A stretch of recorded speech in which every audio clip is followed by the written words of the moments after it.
Welcome to the Wealth Worthy Podcast. I'm Trisha. Hi, I'm Darian. Thank you for joining us. This week we'll be talking about the illusion of wealth. So really getting into whether or not illusions matter more than having wealth itself. I think it's important more so because in times like today where we're seeing huge losses in the market, people are losing a lot of the money that they've amassed or losing their main sources of income. It begs the question whether or not it matters if you lose your symbols of wealth more than losing the money itself. So what are your initial thoughts about that? Wealth is important, but anything that you lose, I feel like you can come back from. Even when I think about the situation going on now where a lot of companies and people are losing money, some people out of a job, I think it just all goes back to just having a game plan and trying to save as much as you can for rainy days like this, because we never know what's going to happen. But I think for people who have saved money, they have a little leverage to kind of hold on to while we go through this transition. For other people who are working a day-to-day job, who hasn't had time to save the money how they need to, it's probably a little bit more of a struggle. But even with that, we can all just learn from this situation. I feel like everyone will bounce back. It just takes time. There's a huge reality that we always face when it comes down to the amount of savings that we have as a society, which is in large part why we do these discussions, to push and emphasize the importance of saving. But even with that aside, sometimes we have pride that gets in the way when you talk about symbols of wealth. Whereas if we were just saying like, oh, you lost this much money in the market, people are concerned with that, but that's not necessarily what gets broadcasted. What people will see about your money and whether or not they think that you're still doing great in general will be around all the material things. So if you lost your car, if you lost your house, if you aren't able to purchase the newest whatever, then it becomes a big deal across your peers or across people in your social circle, because now the things that they have grown to know you for are things that they are now like, well, they aren't doing so good because these things are gone. Like you said, people can bounce back from whatever situations they have going on. And it's all about where your mental state is around a lot of these things. I agree. And even with all this going on, it's a time to reinvent yourself, rebrand yourself. I think now, with how the market is, we all bring something to the table, even before now. But it's easier to come up with that blueprint to stand out from others because everyone needs some service from someone now.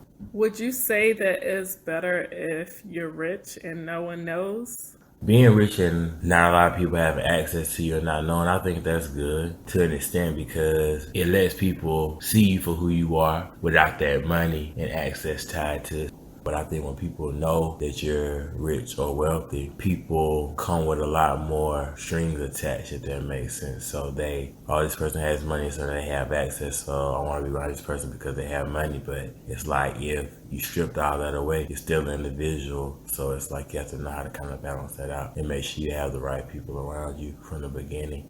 When I think about being rich and no one knowing about it, part of that makes me automatically think that either the person has become an everyday millionaire, as Dave Ramsey would say, where they've saved up their money over time and now they've become in a certain threshold. But at the same time, I think about just people being good stewards of their money when no one knows. So you might be doing a lot of things to put money aside for your savings, for your investments, and people don't have to know exactly what's going on, but you're still doing the actions necessary to put you in a good spot. A lot of what we don't get to see with people who we are thinking have a good amount of wealth, we don't get to see how they're investing all of their funds. It's just up to the individual how much of that information they care to share with the public. So if it's your close friend, obviously they might give you a little bit more insight on what's going on, but for the most part, people aren't going to just be forthcoming and say, hey, I put all my money towards this. You would really have to pry to get that kind of information. And so just practicing the idea that you need to save and invest as much as you can put you in a good position to have the kind of wealth that you're looking for.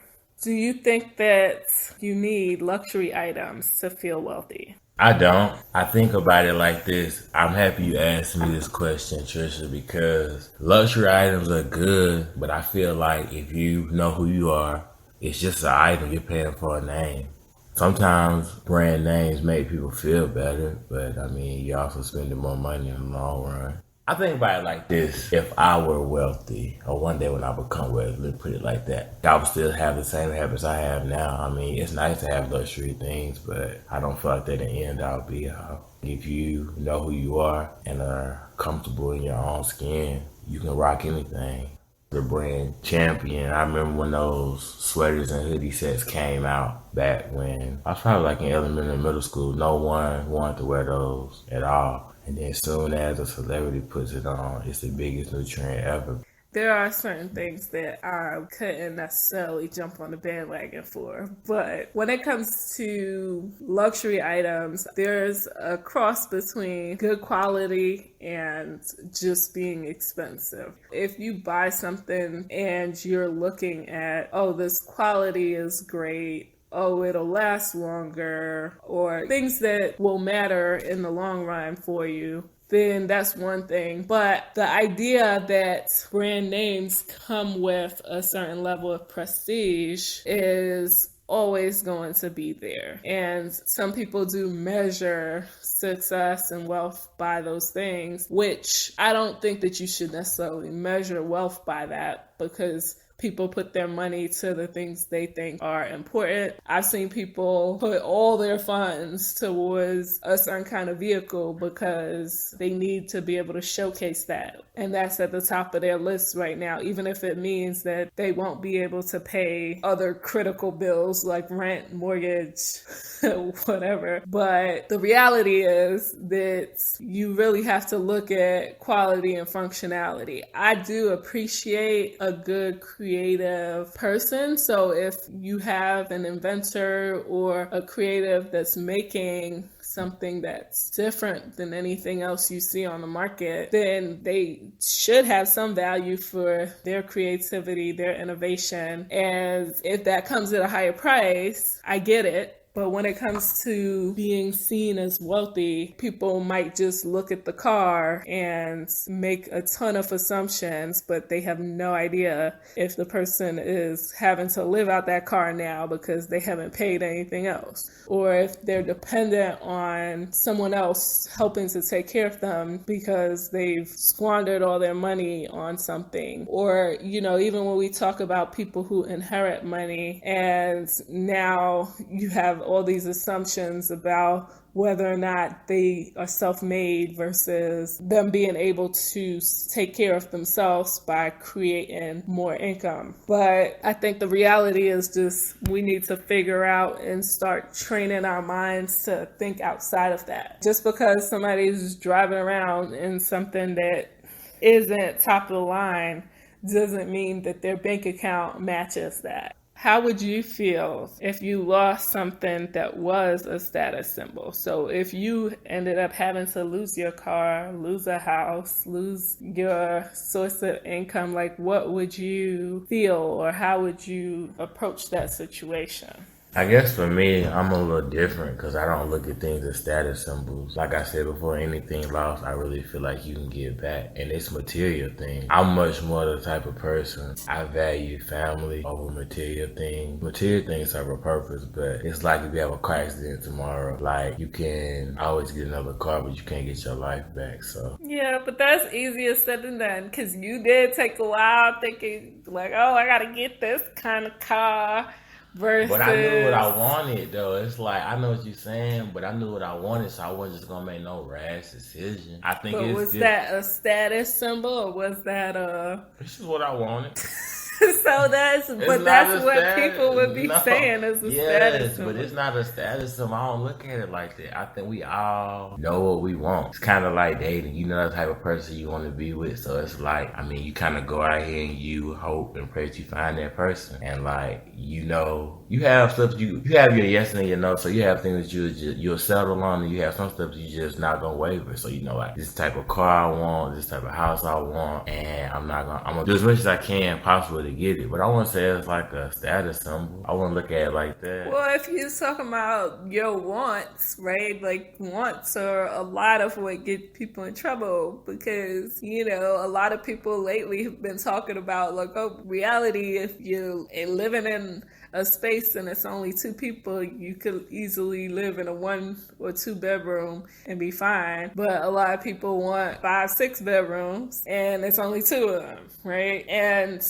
like what drives that? People are going to say, oh, this is what I wanted. This is what I sketched up in my mind. But that becomes a status symbol because now if you lose it, what do you feel, right? What does that invoke? You're going to be pissed, obviously. But is that like, are you going to be able to easily pick yourself up and say, I can do this again? I think personally, I would say, just based off the situation I've been in, you just gotta pick yourself up and keep going. Cause like I said, even when I said with the cars and stuff and houses, it's a material thing. It serves it's like this in life. Everything serves its purpose, right? Yes, a car gets you from point A to point B, right? Yes, it's nothing wrong with wanting a particular car, but if you're not able to afford that right now, as long as your car is getting you to point A and point B, that should be good enough for now. You just work towards the next level. Yeah, I mean, the reality is that if it came down to, oh, it didn't matter, we just needed something to drive, you would easily choose a Ford. But there's a lot of reasons that people don't choose a Ford. Because we live in the US, right? If you have enough pride about US made cars, that might be something that's a driver for you. At the same time, there's, like I said, a cross between good quality, durability, the kinds of parts that are being used, what kind of creativity goes around making the outside of it, right? What your exterior looks like, how aesthetically pleasing is it? Like all of those things matter when it comes down to deciding what's going to work for you and what's not. So I'm not going to say it doesn't matter that you would have a certain status symbol, because even though you don't think that you are materially driven, there are things that matter. But you can really be focused on what matters to you and not have your whole world wrapped around like, oh, it has to be this kind because I need these people to understand that I make enough to cover this. But you really do have to continuously check yourself to say, like, why is it that I am interested in making these kinds of purchases? If you've been overly investing in status symbols and not investing enough in savings and investing, then you need to think about how to rebalance that. And another thing to add to that, it's just all about being humble. Sometimes you have to take losses because it'll humble you. And I think sometimes we get so wrapped up in material things and you just lose focus. And like I said, even when you think about a car, I don't care if you drive a Honda or an Audi or even a Tesla. As soon as you drive it off the lot, it's going to depreciate. So if you get hit tomorrow, unfortunately, whatever the value of that car is, that's just what it is. What do you think? Because this makes me just think about the idea that people are mismanaging money. So you might have or earn a certain amount every year, but now when you think about your allocations, you might not be putting the right amounts in each category. You might be spending way more than you're taking in, or you might be spending on the wrong things for what you say you value. I would say no. Look at a man's checkbook and you'll know where his heart is. So it's like wherever you spend your money, most of the time, I don't want to say 100%, but most of the time it's where your heart is. It's just about having a balance. It's kind of hard to manage it unless you self-discipline yourself or have somebody that's taught you growing up, hey, save this much out of your check. Say, I always save money, put this aside, make sure you don't live beyond your means. Sometimes I think that can be a challenge for people. Because I think about it like the more money you make, the more money you're going to spend. So it's like you kind of have to get a grip of that in the beginning, because if you don't, it just causes issues.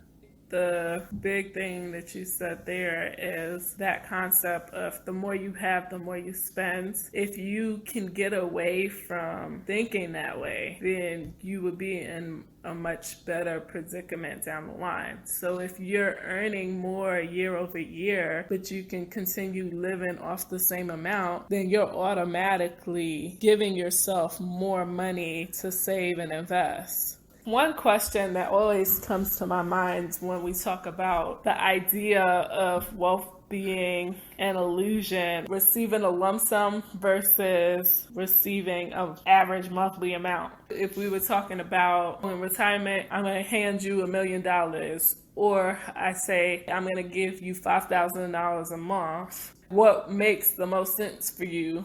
What's the difference, and what seems more lucrative to you?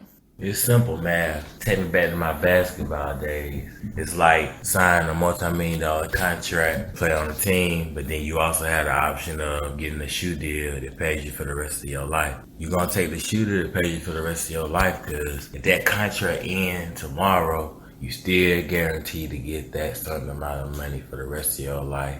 Yeah, I think definitely when you talk about money that kind of goes on for infinity, then it makes it way more lucrative but the issue is just when people are caught up by the lump sum number. And so you think that like, oh, $1 million sound great, but $1 million might be the same as 5,000 in perpetuity. Like even 5,000 for the next 20 years could be lucrative enough for you to be like, yeah, I can take this and invest it and earn more on top of that and make it work for me. When I'm talking about hypotheticals like that, it sounds like, oh, okay, whatever, retirement. But a lot of times people think about stuff like that with the lotto. If you think you're going to win the lotto, you're like, shoot, if I won the lotto tomorrow, I want my lump sum. And the statistics on people taking the lump sum looks a little questionable. But if you were to take a regular annuity, like if they gave you a certain amount every year and you live off of that, now you avoid certain questions because you don't have it to give. Like if you're having to live off of $75,000 a year, you don't have $1 million to give out of that because you only got $75,000. And people don't necessarily think about that because one, you're like, I don't want somebody else holding on to my money.